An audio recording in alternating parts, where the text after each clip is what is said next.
perintah itu baik secara lisan ataupun tertulis itu harus dijalankan kalau menurut penjelasan ahli tadi. Ada nggak asasnya secara hukum administrasi atau hukum apa menurut ahli? Seorang yang sudah mendapatkan berceking, surat keputusan, dia berkuam dan berfuk, dia berwenang dan cakap melakukan rash handling, tindakan hukum itu, ya kan?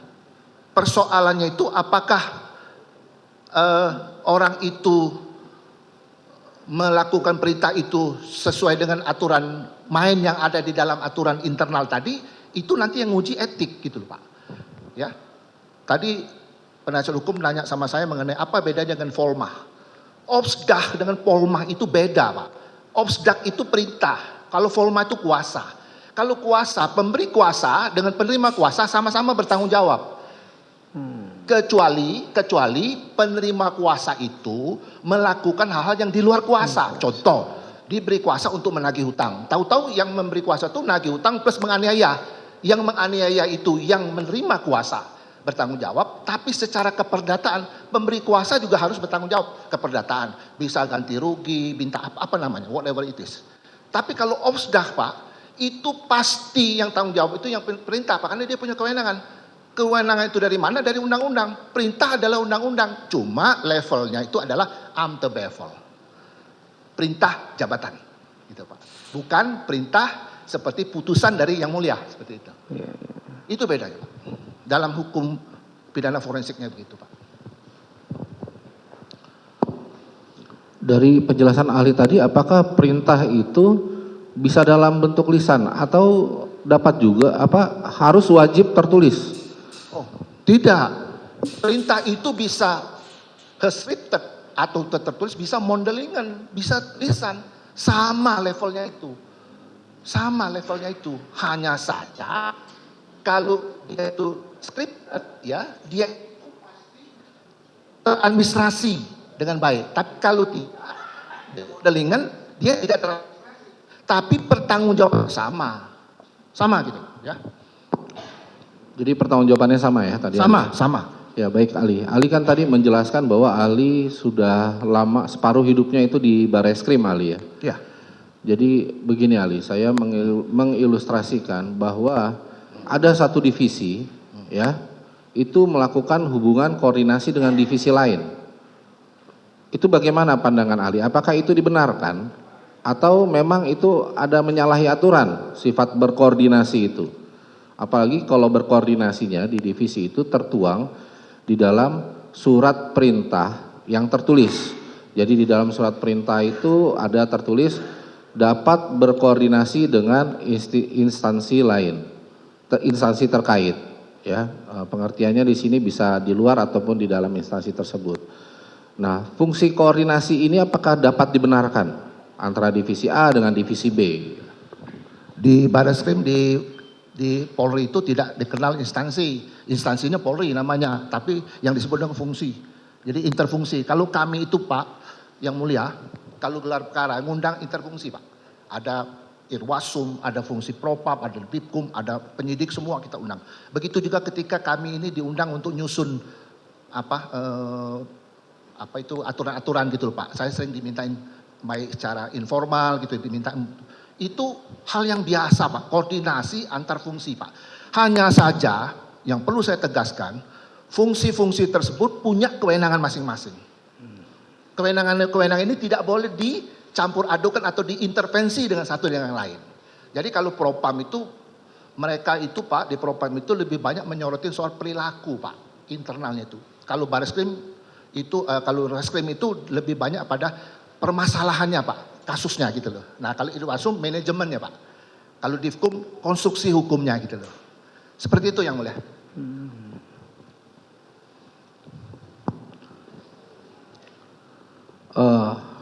Tadi kan Ali sudah menjelaskan ya. Sekarang begini Ali.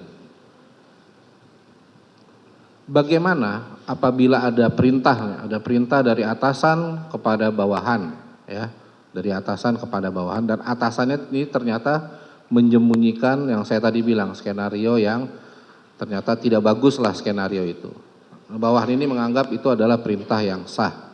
dan benar dari pimpinan yang berwenang pada saat itu. Kemudian bawahan ini berkoordinasi dengan fungsi yang lain untuk melaksanakan perintah tersebut.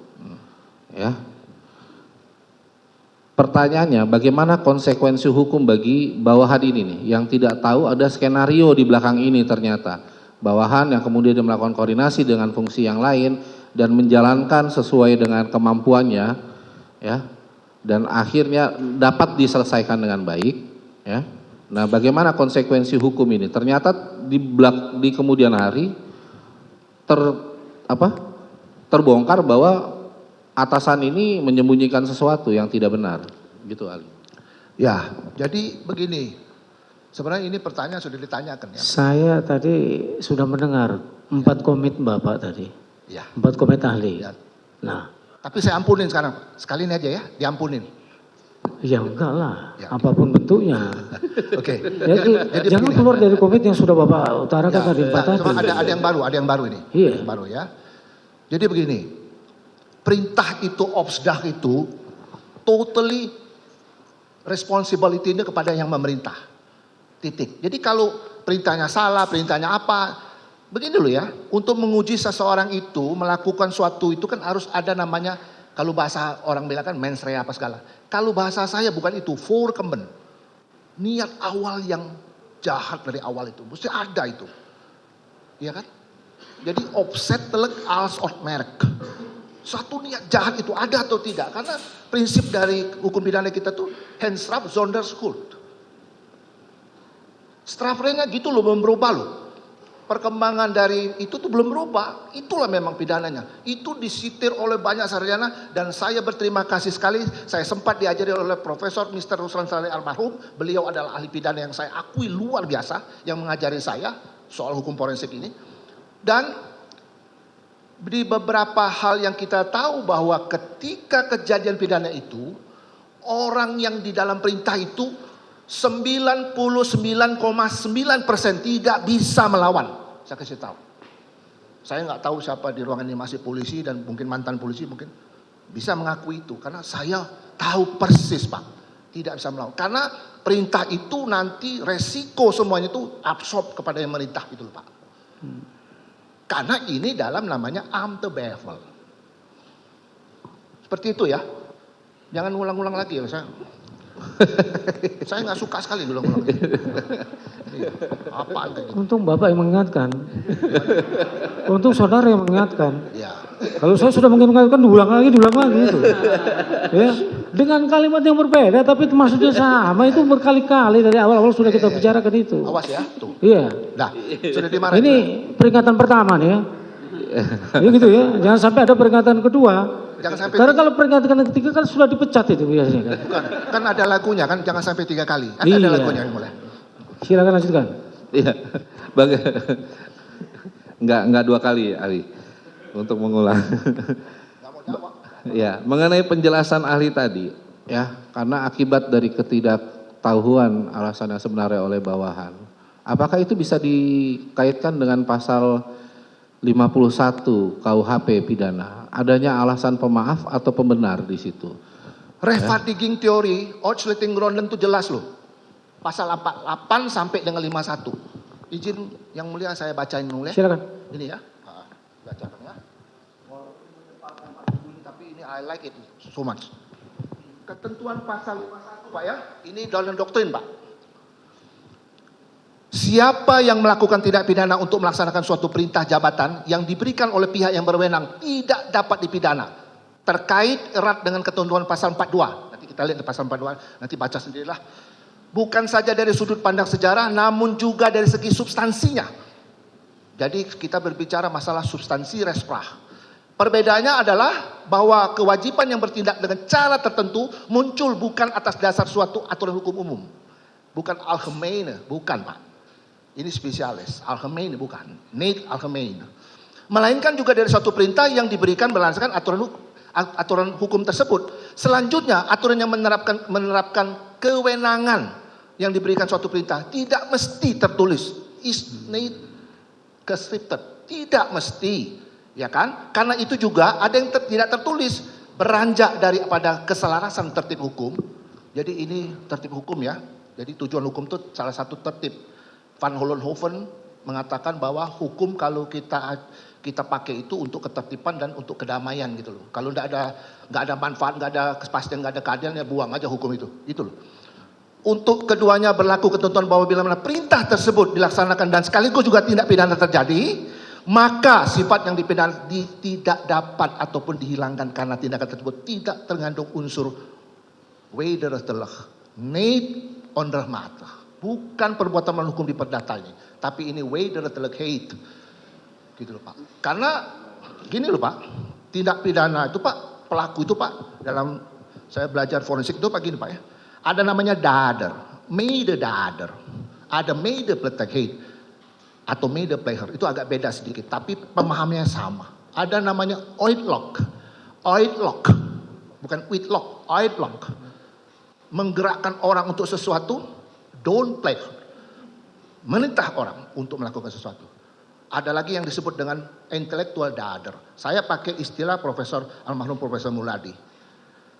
Intellectual dader. Jadi Pak, kalau kita berbicara pasal 51, clear and clean bahwa itu terjadi seperti itu. Nanti diuji di etik Pak. Karena setiap profesi saya percaya dan yakin di hakim pun ada kode etik. Semua profesi Pak gitu. Ini Pak, Jan Remeling Pak, halaman berapa ini? 253. I read it from. Jelas ya? Jangan diulang. Jelas ya. Saja Bang Hendri. Terima kasih penjelasannya ahli. Tadi di awal kan ahli bilang sebagai ahli pidana forensik juga dapat menjelaskan terkait dengan undang-undang ITE, karena di dalam undang-undang ITE pun ada sanksi-sanksi pidananya kalau yang sepengetahuan saya. Terkait dengan pasal 33 ITE ini ahli, yang dapat saya bacakan, setiap orang dengan sengaja